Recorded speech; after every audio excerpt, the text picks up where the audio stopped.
कलयुग कौन था जो द्वापर का अंत करता है, वो या फिर कोई और? यह कहानी कुरुक्षेत्र के रक्त रंजित मैदान से शुरू नहीं होती, बल्कि एक माँ के गर्भ के अंदर थकती हुई आग से शुरू होती है। महाभारत का युद्ध समाप्त हो चुका था, लेकिन प्रतिरोध की आग अभी भी जल रही थी। गुरु द्रोणाचार्य के पुत्र अश्वत्थामा ने पांडवों के वंश को समूल नष्ट करने के लिए सबसे घातक अस्त्र ब्रह्मास्त्र का प्रयोग किया था। उसका लक्ष्य कोई योद्धा नहीं, बल्कि उत्तरा के गर्भ में पल रहा एक अनजान अजन्मा शिशु था। जो शिशु अभी दुनिया में आया भी नहीं था। उसे भस्म करने के लिए ब्रह्मांड की सबसे विध्वंसकारी शक्ति छोड़ दी गई थी। गर्भ के भीतर वो नाजुक जान जलने की ही वाली थी कि तभी वहाँ एक अलौकिक घटना हुई। स्वयं योगेश्वर श्री कृष्ण ने सूक्ष्म रूप धारण कर मात्र अंगूठे के आकार का और उत्तरा के गर्भ में प्रवेश कर गए। उन्होंने अपनी सुदर्शन चक्र की शीतलता आभा से उस ब्रह्मास्त्र की आग को शांत कर दिया। वह बालक जिसे जन्म से पहले ही मृत्यु ने घेर रखा था, उसे स्वयं भगवान ने जीवन दान दिया था। ब्रह्मांडों ने भविष्यवाणी की थी कि यह बालक विश्वराज कहलाएगा, यानी कि वो जिसे भगवान ने बचाया हो। लेकिन उसके भाग्य में एक और भयानक सत्य लिखा था, जिसे बालक को ब्रह्मशास्त्र नहीं मार सकता है। उसकी मृत्यु एक सर्प के डसने से होगी। जन्म के साथ ही मौत का साया उसके साथ चल रहा था।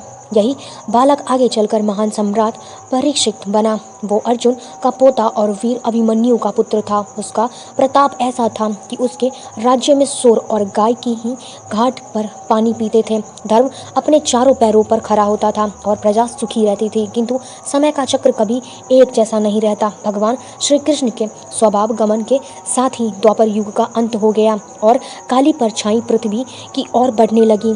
पर परछाई थी कलयुग। एक दिन महाराज परीक्षित अपनी दिव्य यात्रा पर निकले।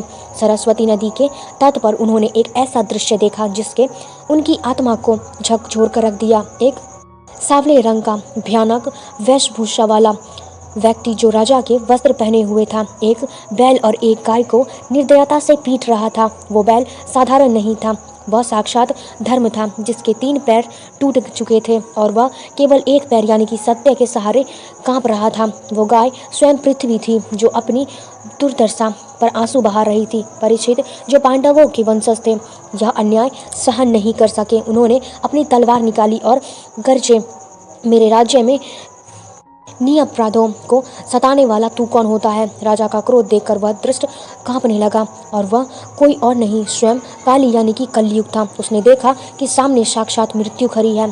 काली ने तुरंत अपनी राजशाही वस्त्र उतार फेंके और परीक्षित के चरणों में गिरकर प्राणों की भिक्षा मांगने लगा। राजा एक महान क्षत्रिय थे और क्षत्रिय धर्म कहलाता है और यज्ञ की शरण में आए शत्रु को कभी मारा नहीं जाता। राजा का हाथ रुक गया। उन्होंने अपनी तलवार मन में रख ली और यही वो क्षण था जिसने इतिहास बदल दिया। यदि परीक्षित ने उस दिन काली का वध कर दिया होता तो आज दुनिया का स्वरूप कुछ और होता। राजा ने काली से कहा कि मैं तुम्हें जीवन दान देता हूँ, लेकिन तुझे मेरी राज्य की सीमाओं से बाहर जाना होगा। जहाँ धर्म और सत्य का पालन होता है, वहाँ तेरा कोई काम नहीं होगा। काली ने हाथ जोड़कर बड़ी चतुराई से कहा, राजन, आपका राज्य तो पूरी पृथ्वी पर है। मैं जहाँ भी जाऊँगा वहाँ आपका ही शासन होगा। मुझे रहने के लिए कोई तो स्थान दीजिए। परीक्षित सोच में पड़ गए। शरणागत की रक्षा करना उनका धर्म था। उन्होंने काली को रहने के लिए 4 स्थान दिए। पहला दत्त यानी कि जुआ, और दूसरा पान यानी कि मदिरा, तीसरा नशा व्यभिचार और चौथा सूना यानी कि हिंसा। कली ने फिर से विनती की, महाराज, यह चारों स्थान बहुत अपवित्र हैं। मुझे कोई एक ऐसा स्थान दीजिए जो दिखने में सुंदर और प्रतिष्ठित हो। यदि यहीं पर नियति ने अपना खेल खेला, जहाँ राजा परीक्षित के मुंह से अनजाने में निकल गया, जाओ तुम स्वर्ग में निवास करो। राजा को लगा कि उन्होंने समस्या हल कर दी है, लेकिन वे भूल गए कि स्वर्ग में उपरोक्त चारों दोष असत्य, मद और काम और बैर अपने आ जाते हैं। अकाल ही प्रसन्न हो गया, क्योंकि सोना तो हर घर, हर खजाने और हर मुकुट में होता है। उसे राजा के दिमाग तक पहुंचने का सीधा रास्ता मिल गया। कुछ समय बाद राजा परीक्षित अपने महल के खजाने में गया। वहाँ पर उसकी नज़र एक अत्यंत सुंदर चमकते हुए स्वर्ण मुकुट पर पड़ी। वह मुकुट मगध नरेश जरासंध का था, जिसे पांडवों ने भीम के द्वारा जरासंध के वध के बाद प्राप्त किया था। वह सोना अधर्म और अन्याय से कमाया गया था, जिसे ही राजा परीक्षित ने वह मुकुट अपने सिर पर रखा। कलयुग का प्रभाव शुरू हो गया। कली जो स्वर्ग में छुप रहा था, उसने राजा की बुद्धि को अपने नियंत्रण में कर लिया। जो राजा कल तक धर्म की रक्षक था, मुकुट पहनते ही उसके विचारों में धुंधलापन आ गया। उसे अचानक शिकार पर जाने का तीव्र इच्छा हुई। वह जंगल की ओर निकल पड़ा, लेकिन उसे यह आभास नहीं था कि उसके सिर पर जो मुकुट है उसे शिकार के लिए नहीं, बल्कि उसके अपने विनाश की ओर ले जा रहा है। कलयुग अब राजा के सिर पर सवार था और एक महान सम्राट की बुद्धि भ्रष्ट होने के लिए तैयार थी। सूर्य की तपिश और घने जंगल की खामोशी के बीच महाराज परीक्षित का रथ बहुत पीछे छूट चुका था। शिकार का पीछा करते करते वे घोर वन में अकेले निकल गए। भूख और प्यास से उनका कंठ सूख रहा था, लेकिन उस समय उन्हें सताने वाली पराश यानी कि प्यास केवल शारीरिक नहीं थी। उनके सिर पर जरासंध का वह स्वर्ण मुकुट रखा था, जिसमें कलयुग बैठा था। कलयुग ने राजा की बुद्धि को धीरे धीरे ग्रस लिया, और जो राजा कभी चींटी को भी चोट नहीं पहुंचाना चाहता था, आज उसे जंगल की खामोशी अपने अहंकार का अपना अपमान लग रहा था। मैं चक्रवर्ती सम्राट हूँ, और यह वन देवता मेरा सत्कार करने के लिए जल भी प्रस्तुत नहीं कर रहे हैं। यह विचार परीक्षित का मन नहीं, बल्कि मुकुट के भीतर बैठे काली कर रहे थे, यानी कि कली कर रहे थे, यानी कि कलयुग। भटकते हुए राजा को एक आश्रम दिखाई दिया। यह महर्षि समीप का आश्रम था। आशा की एक किरण जगी, वो वहाँ जल मिलेगा। जब राजा भीतर पहुंचे तो उन्होंने देखा कि ऋषि समीप नेत्र बंद किए प्रज्ञासन में गहरे ध्यान में लीन थे। वे समाधि की उस अवस्था में थे जहां बाहरी दुनिया का कोई अस्तित्व नहीं रहता। राजा ने जल मांगा, एक बार, दो बार, लेकिन समाधि निषिद्ध ऋषि को कुछ भी सुनाई नहीं दिया। कलयुग ने राजा के विवेक पर पर्दा डाल दिया। राजा को लगा कि यह ऋषि घमंडी है और मुझे देखकर जानबूझ समाधि का नाटक कर रहा है। क्रोध और प्यास से व्याकुल राजा की दृष्टि पास परे एक मरे हुए सांप पर गई। विवेक शून्य हो चुका, राजा ने अपने धनुष की नोक से उस सरे हुए सांप को उठाया और ऋषि के अपमान के उद्देश्य से उनके गले में माला की तरह डाल दिया।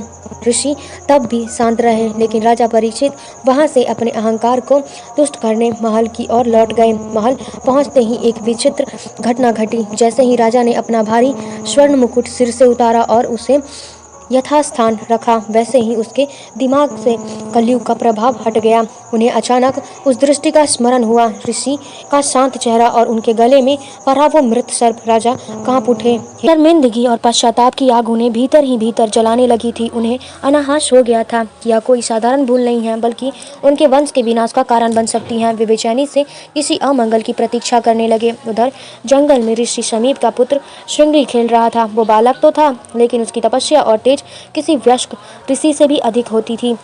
जब उसे पता चला कि किसी राजा ने उनके पिता के गले में मरा हुआ सांप डाल दिया है, तो उनका मन क्रोध से ज्वालामुखी की तरफ फट पड़ा और उसका चेहरा तमतमा गया और उसने कौशल नदी का जल अपनी अंजलि में रखा।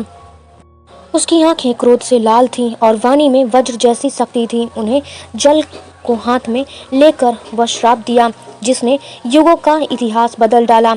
जिस कुबुद्धि राजा ने मेरे शांत पिता का अपमान किया है, ठीक आज से 7वें दिन तक्षक नाग उसे डस लेगा और वह भस्म हो जाएगा। जैसे ही वह श्राप उच्चारित हुआ, प्रकृति सहज उठी। यद्यपि आकाशवाणी नहीं, लेकिन हवाओं का रुख बदल गया। ऋषि समीप की समाधि जब टूटी और उन्हें गले में सांप तथा पुत्र का क्रोध देखा, तो वे दुखी हो गए। उन्हें पुत्र को डांटा कि राजा परीक्षित प्रजापति पालक हैं और वह एक छोटी सी भूल के लिए इतना बड़ा दंड अनुचित है। लेकिन श्राप जो एक तेजस्वी ब्राह्मण के मुख से निकलता था, उसे वह स्वयं देवता भी नहीं बदल सकते थे। जब यह समाचार राजा परीक्षित तक पहुंचा, तो उनकी प्रतिक्रिया वह नहीं थी जो एक साधारण मनुष्य की होती है। उन्होंने ना तो सेना भेजी, ना ही ऋषिपुत्र का क्रोध किया, ना ही उन पर क्रोध किया। उन्होंने हाथ जोड़कर इसे स्वीकार किया और वे समझ गए कि यह दंड भगवान की इच्छा है, ताकि वे पाप मुक्त हो सके। राजा ने तुरंत निर्णय किया। उन्होंने अपने पुत्र जनोजय को राज्य सौंपा और राजस्वी वस्त्र त्याग दिए। उन्होंने निश्चित किया कि वे बचे हुए 7 दिन अब अन्न जल ग्रहण नहीं करेंगे, वे केवल भगवान का स्मरण करेंगे। राजा परीक्षित गंगा के तट पर जाकर बैठ गए और यह खबर तीनों लोकों में फैल गई कि पांडवों का अंतिम वंशज मृत्यु की प्रतीक्षा में अन्न स्थल कर रहा है। और यह दृश्य अद्भुत था। ब्रह्मांड के महातनव ऋषि मुनि, अत्रि, वरिष्ठ, शनव, नारद और परशुराम जैसे तेजस्वी वहां एकत्र होने लगे। गंगा का तट एक दिव्य सभा में बदल गया।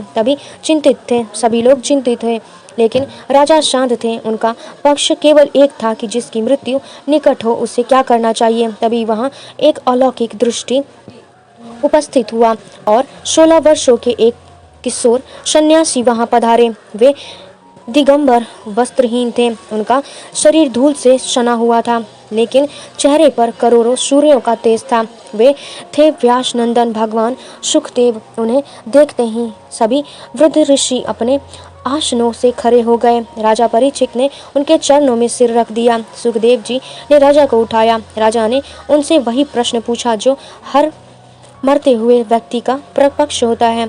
हे प्रभु, मेरे पास 7 दिन हैं। मुझे बताइए कि मैं इस भय से कैसे मुक्त हो सकता हूँ। सुखदेव जी मुस्कुराए। उनकी मुस्कान में अभयदान था। उन्होंने कहा, राजन, 7 दिन बहुत होते हैं। खटवांग राजा ने तो एक मुहूर्त में मोक्ष पा लिया था। मैं तुम्हें वो कथा सुनाऊंगा जो मृत्यु के भय को हमेशा के लिए मार देता है। और इसी क्षण गंगा के उस पावन तट पर मृत्यु के साए के बीच अमरता की कथा श्री भागवत का आरंभ हुआ। और एक तरफ तक्षक नाग अपनी यात्रा शुरू कर रहा था और दूसरी तरफ सुखदेव जी के मुख से ज्ञान की गंगा बहने लगी थी। पाताल लोक के अंधकार से निकलकर तक्षक नाग पृथ्वी की ओर बढ़ रहा था।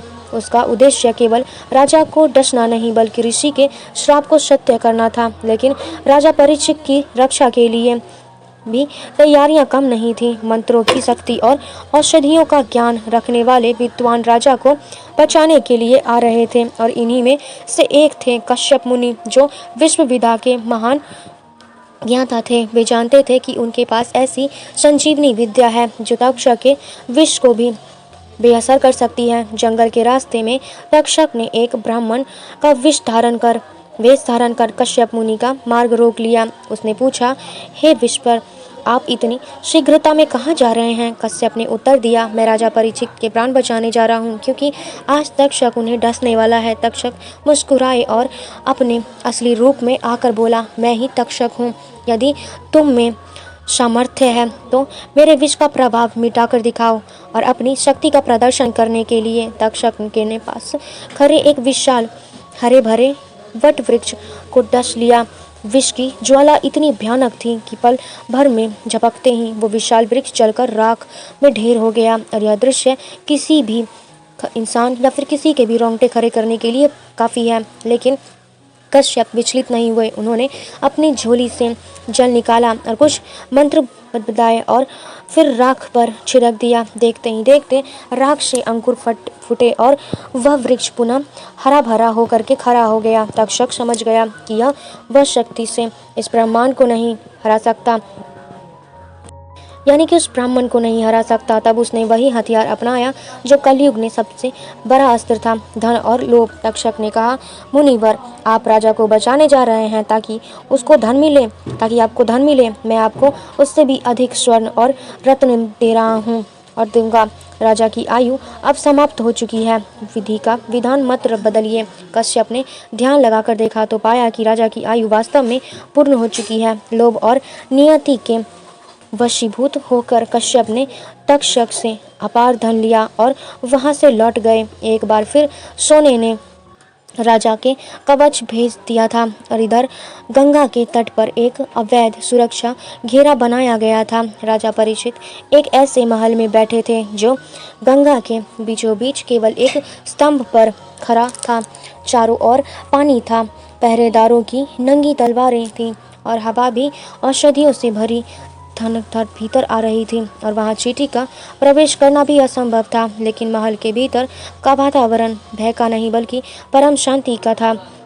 पिछले 7 दिनों में सुखदेव जी ने श्रीमद् भागवत के माध्यम से राजा को वह ज्ञान दे दिया था जिससे मृत्यु का भय समाप्त हो जाता है। अंतिम दिन अंतिम प्रहर में सुखदेव जी ने कहा, राजन, अब तुम जान चुके हो कि तुम यह शरीर नहीं बल्कि अमर आत्मा हो। तक्षक तुम्हारे शरीर को डस सकता है, तुम्हारी आत्मा को नहीं। राजा परीक्षित अब पूरी तरीके से तैयार थे। उन्होंने हाथ जोड़कर ऋषियों से विदा ली।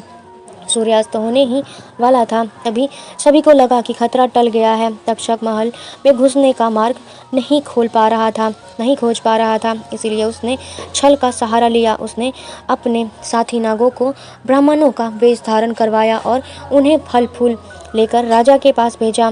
पहरेदारों ने देखा कि कुछ ब्राह्मण राजा को आशीर्वाद और प्रसाद देने आए हैं तो उन्होंने रोका नहीं। राजा परीक्षित ने प्रसन्नता से उन फलों की टोकरी को स्वीकार किया और उन्होंने टोकरी में से एक लाल रंग का सुंदर फल बेर उठाया। जैसे ही उन्होंने उसे ध्यान से देखा, उसमें एक बहुत छोटा तांबे के रंग का कीड़ा रेंग रहा था जिसकी आंखें काली थीं। राजा परीक्षित मुस्कुराए। वे समझ गए कि यही उनकी मृत्यु, यही तक्षक है। उन्होंने उस कीड़े को फेंकने के बजाय आदरपूर्ण अपनी गर्दन पर रखा और कहा, आओ तक्षक, ऋषि का वचन सत्य हो, मुझे अब मृत्यु का भय नहीं है। और तभी वह चमत्कार हुआ। वह छोटा सा कीड़ा हवा में उछला और देखते ही देखते उसने एक विशालकाय भयानक अजगर का रूप धारण कर लिया और उसका शरीर इतना बड़ा था कि वह पूरे स्तंभ और महल को जकड़ सकता था। उसकी फुफकार से आकाश गूंज उठा। तक्षक ने गर्जना की और राजा परीक्षित को डस लिया। विष इतना तीव्र था कि वह केवल जहर नहीं बल्कि विषाग्नि थी। विष की आग राजा के शरीर को तुरंत जलाने लगा। महल, खंभे और आसपास के क्षेत्र उस अलौकिक अग्नि में धूल जलकर राख हो गए।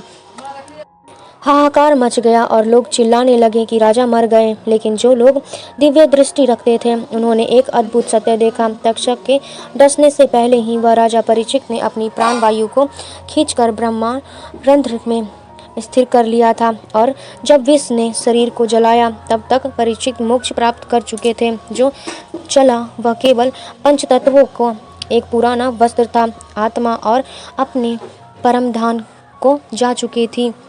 राजा की मृत्यु के साथ ही पृथ्वी पर कलयुग के पैर पूरी तरीके से जम गए और जब परीक्षित के पुत्र जन्मेजय को इस छल और अपने पिता की मृत्यु का समाचार मिला तो उसका क्रोध 7वें आसमान पर पहुंच गया। उन्होंने संकल्प लिया कि वह केवल तक्षक को नहीं बल्कि संसार की समस्त नागों को अग्नि में जला कर भस्म कर देगा और यही संकल्प आगे चलकर कुख्यात शत्रु यज्ञ की नींव बनी। और यह कथा केवल एक राजा की मृत्यु नहीं थी, यह एक चेतावनी थी। परीक्षित की मृत्यु के क्षण से ही धर्म ने अपने 3 पैर पूरी तरीके से खो दिए और अब वह केवल एक पैर यानी कि सत्य के सहारे खड़ा था। और आज के कलयुग में हम जो मानसिक तनाव, असंतोष और भाई भाई में झगड़े देखते हैं, यह उसी स्वर्ण और धन के गलत मोह का परिणाम है जिसकी शुरुआत परीक्षित के मुकुट से हुई थी। और कलयुग का जहर यानी तक्षक आज हमारे समाज के हर कोने में है। लेकिन सुखदेव जी द्वारा सुनाई गई श्रीमद् भागवत वह अमृत है जो इस जहर को काट सकती है। और अंत में